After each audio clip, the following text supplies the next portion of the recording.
City life hospital, IIM road, Lucknow. सभी प्रकार के general operation, paediatric, neonatal, plastic, orthopaedic व न्यूरो एवं स्पाइन की सर्जरी, महिलाओं, गुर्दे, फेफड़ों, कैंसर से संबंधित सभी प्रकार की जांच, ऑपरेशन एवं इलाज की सुविधा। आयुष्मान कार्ड धारकों के लिए भी इलाज की सुविधा उपलब्ध।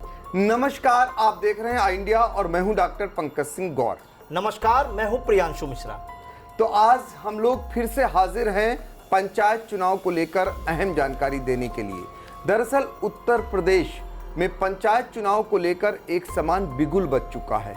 ऐसे में बहुत सारे लोग ये जानना चाहते हैं कि पंचायत चुनाव को लेकर जो सरकारी स्तर पर कवायद शुरू हुई है वो क्या क्या शुरू हुई है, क्योंकि पंचायत चुनाव को लेकर ये माना जा रहा है कि 2025 के बाद जैसे ही समापन होगा यानी 26 आएगा और अपने नियत समय पर जो पिछले साल जैसे चुनाव हुए थे जिस माह में, वैसे ही फिर से इस बार उत्तर प्रदेश में पंचायत के चुनाव होंगे।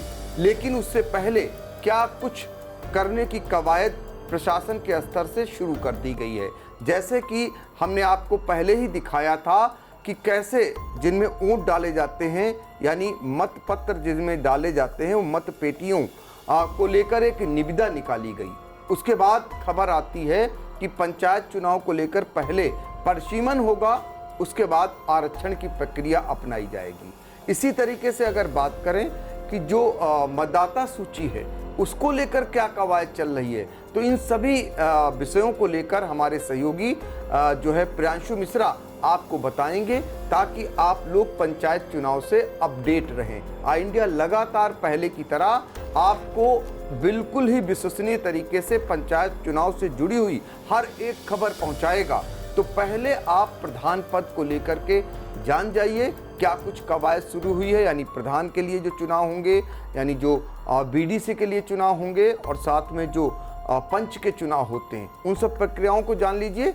इसके बाद हम आपको बताएंगे जिला पंचायत अध्यक्ष और ब्लॉक प्रमुख के चुनाव को लेकर जो इस बार नया प्रस्ताव केंद्र सरकार को भेजे जाने की तैयारी है, यानी क्या इस बार जिला पंचायत अध्यक्ष और ब्लॉक प्रमुख के चुनाव सीधे जनता से होंगे, इसको लेकर क्या कुछ कवायद हुई ये भी हम आपको बताएंगे। तो प्रियांशु, दर्शकों को बताइए आई इंडिया के कि अभी जो पंचायत चुनाव खासकर प्रधान चुनाव को लेकर, प्रधान पद के चुनाव को लेकर क्या कवायद चल रही है, क्या कुछ सरकारी मशीनरी इस समय कर रही है। जी सर, आपको बताना चाहेंगे अगर इस समय पूरे प्रदेश में अगर देखा जाए हलचल जिस बात की है वो इस बात को लेकर है कि प्रधान अभी भी सशंकित हैं, जो पहले प्रधान वर्तमान में हैं, कि अगली बार क्या हम चुनाव लड़ पाएंगे कि नहीं लड़ पाएंगे। ऐसा इसलिए क्योंकि सर जो ग्राम पंचायतों का परिसीमन होना है, आंशिक पुनर्गठन की जो प्रक्रिया चल रही है वो बड़ी तेजी के साथ चल रही है। उसकी एक रिपोर्ट भी मांगी गई है राज्य निर्वाचन आयोग और शासन के द्वारा कि 5 जून तक हर हाल में ये रिपोर्ट भेजी जाए। तो कई लोगों के फोन आई इंडिया के पास भी आए कि हमारी ग्राम पंचायत बचेगी कि नहीं बचेगी, कौन सा मजरा किसमें जाएगा, क्योंकि नगर निकायों के सर जो परिसीमन हुए थे उसमें पिछली बार सीतापुर की अगर बात करें तो 11 ग्राम पंचायतें कम हो गई थी। यही हाल सर पूरे प्रदेश का है। इस समय सबसे ज्यादा प्रधान सशंकित इस बात को लेकर है कि इस बार ग्राम पंचायत हमारी बचेगी कि नहीं बचेगी, जो मानक हैं वो पूरे होंगे कि नहीं पूरे होंगे। जैसे कि अगर नगर निकायों की परिसीमन हुआ उसमें उनकी ग्राम पंचायत के 2 या 3 गांव अगर चले जाते हैं तो मानक नहीं पूरे होंगे तो ग्राम पंचायत नहीं बचेगी। ग्राम पंचायत अगर नहीं बचेगी तो चुनाव वो नहीं लड़ पाएंगे। तो सबसे पहले हम प्रधान पद के लिए जो सबसे ज्यादा सरगर्मियां होती हैं उसको बता देते हैं। तो सर ये जो पंचायत चुनाव 2026 का है वो अप्रैल मई में प्रस्तावित है। कहा जा रहा है कि हर हाल में ये हो जाएंगे क्योंकि 2027 में विधानसभा चुनाव भी उत्तर प्रदेश में होने हैं। इसकी जो प्रक्रिया शुरू हुई, जो पहली डेट आई वो सर बीती 19 मई आई, जब जो राज्य निर्वाचन आयोग के उप निर्वाचन आयुक्त हैं संत कुमार ने एक टेंडर जारी किया, ई टेंडर सूचना, कि 67 जिलों में जो मतपेटियां हैं उसकी आपूर्ति के लिए 1,27,863 मतपेटियों के लिए यह टेंडर जब निकाला गया तो यह माना जाने लगा कि कहीं ना कहीं अब राज्य निर्वाचन आयोग पूरे मूड में है कि पंचायत चुनाव की तैयारियां कराएं। पहले परिसीमन की प्रक्रिया पूरी कराई जाएगी, उसके बाद सर जो है मतदाता पुनरीक्षण सूची जो होगी उसकी प्रक्रिया पूरी की जाएगी। और उसके बाद जो सबसे ज़रूरी है, जिस पर पूरे प्रदेश की निगाहें रहती हैं, लाखों लाख आबादी की नज़रें रहती हैं कि जो आरक्षण आएगा सर, क्योंकि आरक्षण आने के बाद भी कई बार ऐसे पेच होते हैं कि लोग जो है पहुंच जाते हैं हाई कोर्ट, उसको चैलेंज करते हैं, तो उसमें भी प्रक्रिया कहीं ना कहीं बाधित होती है। बाद में उसको जो है दोबारा से है जो फिर से उसको संशोधित करके एक सूची बनानी पड़ती है। तो इसके बाद सर हम अगर बात करें सर 2021 की, तो 58,189 ग्राम पंचायतें उत्तर प्रदेश में थी। जिसके बाद सर जब नगर निकाय के चुनाव हुए तो 107 नगर पंचायतें नई बनी उत्तर प्रदेश में, जिसमें से 494 ग्राम पंचायतें पूरे प्रदेश से कम हो गई। 2021 की ग्राम पंचायतों में से 494 कम हो गई। तो वर्तमान में अगर बात करें तो इस समय 57,695 ग्राम पंचायतें हैं उत्तर प्रदेश में। तो सबसे पहले जो ये ग्राम पंचायतें हैं, इनमें सर जो आंशिक पुनर्गठन प्रक्रिया है या परिसीमन की प्रक्रिया है, उसके लिए एक लेटर भेजा गया है सभी जिले के जिलाधिकारियों और डीपीआरओ को। उनसे 5 जून तक की रिपोर्ट मांगी गई है कि आप अपने अपने ब्लॉकों में क्या सीन है, कि आपकी ग्राम पंचायत में कौन कौन से ऐसे मजरे हैं जो ग्राम पंचायतें जो हैं मानक पूरा नहीं करती हैं। क्योंकि सर नगर निकायों को जब परिसीमन हुआ है तो कुछ गांव जो है ग्राम पंचायत की कट के नगर निकायों में आ जाएंगी। तो उसमें एक सर प्रक्रिया यह है कि अगर ग्राम पंचायत के कोई मजरे कम हुए और वो नगर पंचायत या नगर पालिका में सम्मिलित हुए या नगर निगम में सम्मिलित हुई हैं, तो उस ग्राम पंचायत की अगर आबादी 1000 है तो वो मानक पूरा करती है, वो ग्राम पंचायत यथास्थिति रहेगी। अगर नगर निकायों में शामिल होने के बाद ग्राम पंचायत की आबादी 1000 से कम है तो मानक पूरा नहीं होगा सर, वो ग्राम पंचायत मतलब खत्म हो जाएगी और उसके जो गांव हैं वो पड़ोसी ग्राम पंचायत में शामिल कर दिए जाएंगे। ये सर सबसे अहम खबर है, ये सबसे ज़्यादा इसके लिए फ़ोन भी आए और लोग जो है इसकी जानकारी भी करना चाह रहे हैं। तो हम फिर से इसको रिपीट करते हैं, जो आंशिक पुनर्गठन प्रक्रिया अपनाई जा रही है उसमें जो ग्राम पंचायतें कट के बनेंगी, नगर निकाय में जो गांव जाएंगे, उसमें अगर नगर निकाय में सर किसी ग्राम पंचायत के 2 मजरे अगर चले गए और 1000 आबादी वो मानक पूरा कर रही तो ग्राम पंचायत यथावत रहेगी, वहां पे चुनाव होंगे। अगर 1000 की आबादी पूरा नहीं करेगी तो उसके जो मजरे हैं वो पड़ोस की ग्राम पंचायत में शामिल कर दिए जाएंगे। दूसरे सर इसमें पिछली बार 2022 में केशव प्रसाद मौर्य जो डिप्टी सीएम है, उन्होंने एक बात कही थी कि जो उत्तर प्रदेश है उसमें 500 नई ग्राम पंचायतें भी बनाई जाएंगी। उसका कारण यह है कि उन्होंने ये हवाला दिया था इस बात का कि कई ग्राम पंचायतें ऐसी हैं जिनकी आबादी ज़्यादा है, काफ़ी ज़्यादा है, इस वजह से वहाँ विकास कार्य नहीं हो पाते हैं, कई गांव लगते हैं ग्राम पंचायत या ग्राम सभा में। तो इस कारण से 500 नई ग्राम पंचायतें बनाने की जो है बात कही जा रही है। तो 57,695 जो वर्तमान में ग्राम पंचायतें हैं उसमें 500 ग्राम पंचायतें और ऐड हो जाएंगी, ये केशव प्रसाद मौर्य ने कहा है। और इसकी जो है तैयारियां भी जो है पंचायती राज विभाग और ग्राम विकास विभाग तैयारी इसकी शुरू कर दी है। दूसरा सर ये जो प्रक्रिया है 5 जून तक मांगी गई है, आंशिक पुनर्गठन प्रक्रिया या परिसीमन की प्रक्रिया के बाद जो है जून तक इसे पूरा कर लेने का सर समय दिया गया कि जून तक पूरा कर दिया जाएगा। इसके बाद सर जून से नवंबर के तक जो वो है उसका है सर मतदाता सूची पुनरीक्षण का काम, इसका सर शुरू होगा। नवंबर तक इसे भी पूरा कर लेने का पूरी योजना बनाई गई है और उसके बाद सर आरक्षण की सूची बनेगी। तो ये सर अभी ताज़ा सीन है उत्तर प्रदेश में ग्राम पंचायतों का। 57,695 ग्राम पंचायतें उत्तर प्रदेश में हैं। परिसीमन का कार्य बड़ी तेजी से चल रहा है। जिलाधिकारियों और डीपीआरओ से रिपोर्ट मांगी गई है 5 जून तक। वो रिपोर्ट सर जब भेज दी जाएगी तो पता चल जाएगा सीन कि कितनी ग्राम पंचायतें किस जिले से कम हुई हैं या सर बढ़ी हैं।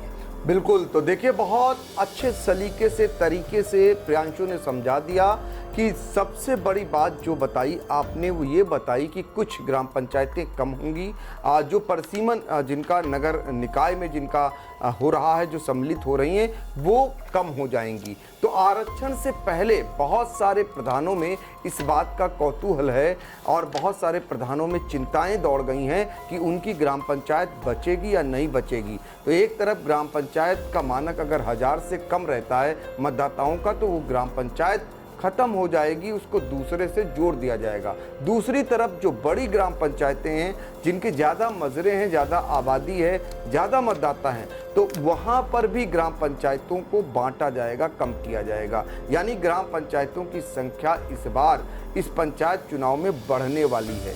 6,000 के पार जाने वाली है, 60,000 के पार जाने वाली है पूरे उत्तर प्रदेश की अगर बात करें तो ये अपने आप में एक बड़ी जानकारी है जो पंचायत चुनाव से जुड़ी हुई है।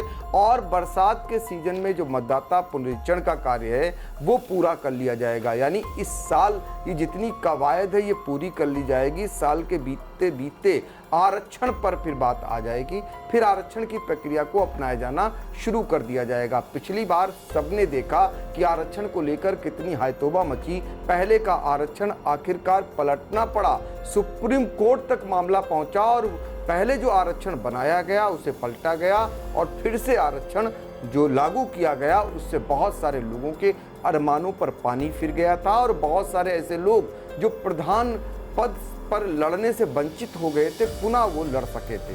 तो ऐसा आरक्षण में खेल भी हो जाता है। इस बार आरक्षण में क्या कुछ होगा इस पर भी आई इंडिया की नज़र रहेगी। ये तो था प्रधान पद और बीडीसी और पंच के लिए जो कवायद चल रही थी, जो इन पदों के लिए चुनाव लड़ना चाहते हैं वो फिलहाल अब तक अपडेट हो जाए। अब हम बात करते हैं जिला पंचायत अध्यक्ष और ब्लॉक प्रमुख के चुनाव को लेकर। जिला पंचायत अध्यक्ष का पद कितना महत्वपूर्ण होता है ये किसी से छिपा नहीं।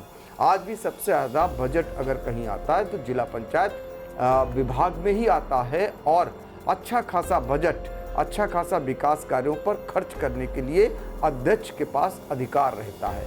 और इसी अधिकार को पाने के लिए या इसमें अपना दखलंदाजी करने के लिए हमेशा से लड़ाइयाँ भी रहती हैं, वो सांसद स्तर से हों या विधायक स्तर से हों या फिर जिला पंचायत सदस्य के स्तर से हों। कभी कभी अविश्वास प्रस्ताव को लेकर भी आपस में तमाम लड़ाइयाँ रहती हैं। तो ये लड़ाई आगे चलकर न रहे और इस प्रकार की हायतोबा न मचे।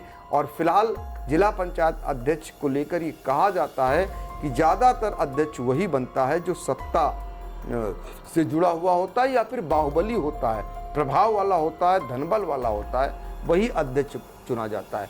तो इस बार योगी सरकार क्या करने जा रही है अध्यक्ष को लेकर और ब्लॉक प्रमुख का चुनाव उसको आप जान रहे हैं। उसके लिए भी ये कहा जाता है कि मिनी विधायक जैसा रहता है एक ब्लॉक प्रमुख। एक विधानसभा क्षेत्र में 2, 2.5, 3 तक ब्लॉक प्रमुख ज़्यादा से ज़्यादा होते हैं। तो ऐसे में वो मिनी विधायक की हैसियत रखते हैं। तो उनको लेकर के हमेशा उन पर प्रभाव या तो सांसद का रहता है या फिर क्षेत्रीय विधायक का रहता है। यदि उनसे नहीं पड़ती है तो ब्लॉक प्रमुख की नहीं चल पाती है, ये सभी जानते हैं। अब यहाँ भी अविश्वास प्रस्ताव का खेल चलता है, यहाँ भी बीडीसी को घुमाया जाता है बाहर, सब जानते हैं, सब देखते हैं, अक्सर मामले सामने आते हैं। तो इस बार पंचायती राज विभाग, उनके मुखिया ओम प्रकाश राजभर ने यह तय किया क्यों ना इनको पब्लिक से चुनाव कराया जाए। इसको लेकर वो पिछले दिनों अमित शाह जो गृह मंत्री हैं उनसे मुलाकात कराए थे। उसके बाद मुख्यमंत्री योगी आदित्यनाथ से मिले और उनसे अपनी बात रखी। उनकी ओर से आश्वस्त कराया गया कि वो जल्द ही केंद्र सरकार को एक प्रस्ताव भेजेंगे कि जिला पंचायत अध्यक्ष और ब्लॉक प्रमुख पद का चुनाव पब्लिक से कराया जाए, यानी कि आम जनता चुने।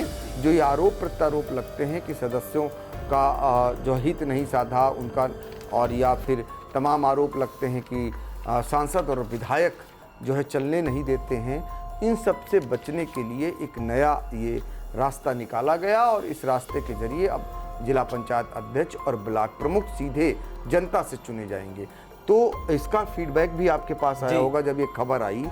तो क्या इस मामले में आपके पास अपडेट है प्रियांशु? सर अपडेट तो सबसे पहले ये बताना चाहेंगे कि जो लोग ब्लॉक प्रमुखी का चुनाव या जिला पंचायत अध्यक्षी का चुनाव लड़ने की दावेदारी करते हैं या मन बनाए हुए हैं, क्योंकि अब सर चुनावी वर्ष है, 2026 में ब्लॉक प्रमुखी का भी चुनाव होंगे जो सीतापुर के 19 ब्लॉक हैं, और चाहे हम प्रदेश की बात करें जो 826 ब्लॉक हैं।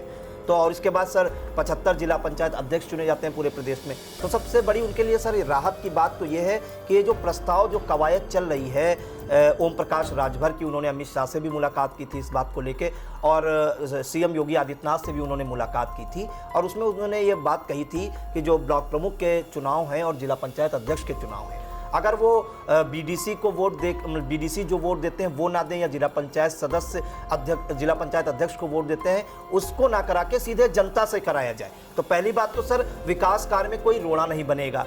दूसरी बात, बिना प्रेशर के सर काम कर सकेंगे जिला पंचायत अध्यक्ष और ब्लॉक प्रमुख।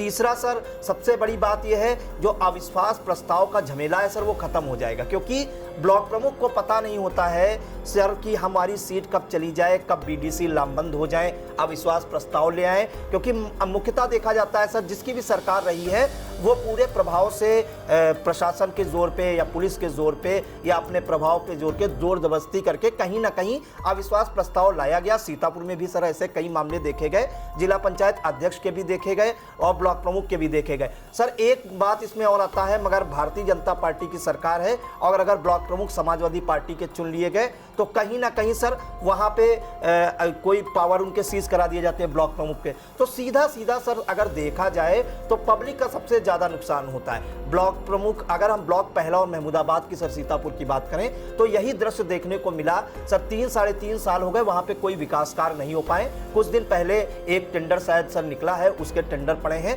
तो 3.5 साल तक वहां की जो महमूदाबाद या पहला ब्लॉक की पब्लिक है वो विकास से दूर रही। नाली खड़ंजा तो दूर, वहां पर जलभराव जैसी स्थितियां हैं, नाली खड़ंजे जो हैं बन नहीं पाए हैं और ग्रामवासी जो है इस तरह से जीवन यापन करने को मजबूर हैं। तो सबसे बड़ी राहत की सांस उनके लिए यही है। उन्होंने इसका स्वागत भी किया है कि मिनी विधायक की हैसियत भी रखते हैं ब्लॉक प्रमुख, ऐसा कहा जाता है। जिला पंचायत अध्यक्ष जिले का पहला नागरिक होता है। अगर सर सीधे जनता से चुनाव हो जाए तो कहीं ना कहीं सर जनता की भी वैल्यू बढ़ेगी। वो जनता से सीधे संवाद करेंगे, जनता के प्रति उनकी जवाबदेही भी होगी कि हमारे यहाँ विकास कार्य ऐसे होते हैं, आपने क्यों नहीं कराया। जिला पंचायत अध्यक्ष है वो शिकायत करेगा ब्लॉक प्रमुख से। अभी वर्तमान में सर क्या है, अगर बीडीसी वोट देते हैं तो ब्लॉक प्रमुख का जनता से उस तरह का जुड़ाव नहीं हो पाता है, या जनता अगर गुहार भी लगाती है तो विकास कार्य नहीं हो पाते हैं। यही हाल जिला पंचायत अध्यक्ष का है। तो सर कहीं ना कहीं ये स्वागत योग्य कदम है और अगर ऐसा हो गया, ये कवायद काफी अच्छी भी मानी जा रही है, सराहनीय भी मानी जा रही है। लोगों के कमेंट भी आया इंडिया के पास, जब हम लोगों ने इस खबर को डाला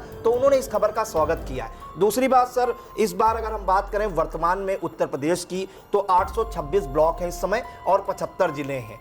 इस समय 75 नए ब्लॉक बनाने की तैयारी चल रही है। तो अगर 75 नए ब्लॉक बन जाएंगे तो सर ब्लॉकों की संख्या 901 हो जाएगी और जिला पंचायत अध्यक्ष जो है 75 जिलों में ही चुने जाएंगे। तो ये भी कवायद सर तेज चल रही है और ब्लॉक प्रमुख का चुनाव और जिला पंचायत अध्यक्ष का चुनाव, वो जब ये सर पंचायत प्रधानी के, बीडीसी के और पंच और जिला पंचायत सदस्य के चुनाव होंगे उसके बाद होंगे। तो फिलहाल 901 ब्लॉक बन सकते हैं उत्तर प्रदेश में, पूरी तैयारी है। बिल्कुल। तो इस बार जो है ब्लॉक प्रमुख पदों को भी बढ़ाए जाने की तैयारी चल रही है। लेकिन एक बड़ी बात यह है कि अगर पब्लिक से चुनाव होते हैं तो आपको वो नज़ारे देखने को नहीं मिलेंगे जो नज़ारे जिला पंचायत अध्यक्ष के चुनाव में देखने को मिलते थे। कौन नहीं जानता है कि जब भी अविश्वास प्रस्ताव की नौबत आती है या चुनने की बात आती है तो जिला पंचायत सदस्य कितनी मलाई काटते हैं, उन्हें कहाँ की सैर कराई जाती है और कहाँ उन्हें बंधक बनाकर रखा जाता है। ये सब बातें भी सामने आती रही हैं और फिर शायद वो ब्लॉक प्रमुख के चुनाव में बम न फटे या साड़ी न खोली जाए किसी की, ऐसी भी घटनाएं होती रही हैं ब्लॉक प्रमुख के चुनाव में। इससे भी निजात मिलेगी। इससे कहीं ना कहीं जिसकी सत्ता होती है उस पर कहीं ना कहीं लांछन लगता है, उस पर आरोप लगता है जोर ज़बरदस्ती करने का। विपक्षी दलों की ओर से ऐसे आरोप लगाए जाते हैं। और अब जब आप देख ही रहे हैं सोशल मीडिया का ज़माना है तो बहुत सारी चीज़ें छिपती नहीं हैं। इस तरीके की जब भी कोई घटना होती है तो उससे सरकार की छवि पर असर पड़ता है। तो अब देखना होगा कब तक ये कवायद पूरी हो पाती, कब तक इसे अमली जामा पहनाया जाता है। फिलहाल पंचायत चुनाव से जुड़ी हुई हर एक सटीक जानकारी के लिए आप लोगों ने यदि आई इंडिया को सब्सक्राइब नहीं किया है तो जल्द से जल्द सब्सक्राइब कर लें। पीछे के वीडियो अगर देखेंगे आप पिछले चुनाव के तो बहुत सारे ऐसे वीडियो जो लाखों में रहे, लाखों लोगों ने देखा। हमने आरक्षण से जुड़ी हुई हर एक बारीक से बारीक खबर को आप तक पहुंचाने का काम किए। इस बार भी बहुत सारी खबरों को सबसे ऑथेंटिक, सबसे विश्वसनीय तरीके से आई इंडिया की ये टीम पहुंचाती रहेगी।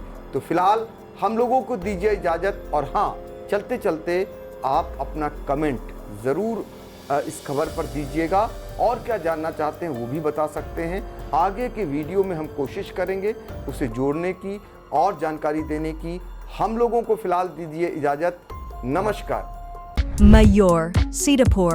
A venue that will live in your memories forever, equipped with 5-star amenities and facilities, rooms, banquets, lush green lawns, restaurant, a venue for weddings, receptions, birthdays and kiddie parties, corporate meetings and stage shows. At Mayur Experience, care beyond compare. Sai Sanjivani hospital, station road, Sitapur. Sitapur का पहला multi speciality hospital, जहां आपको general physician, हड्डी रोग, स्त्री रोग, general surgery, नाक कान गला और न्यूरो के डॉक्टर उपलब्ध हैं। साई संजीवनी में आयुष्मान कार्ड धारकों का मुफ्त इलाज और टीपीए कार्ड धारकों के लिए कैशलेस सुविधा उपलब्ध की गई है। हॉस्पिटल में आईसीयू, वेंटिलेटर, बाईपैप व डायलिसिस की सुविधा भी उपलब्ध है। Sai Sanjivani hospital, station road, Sitapur.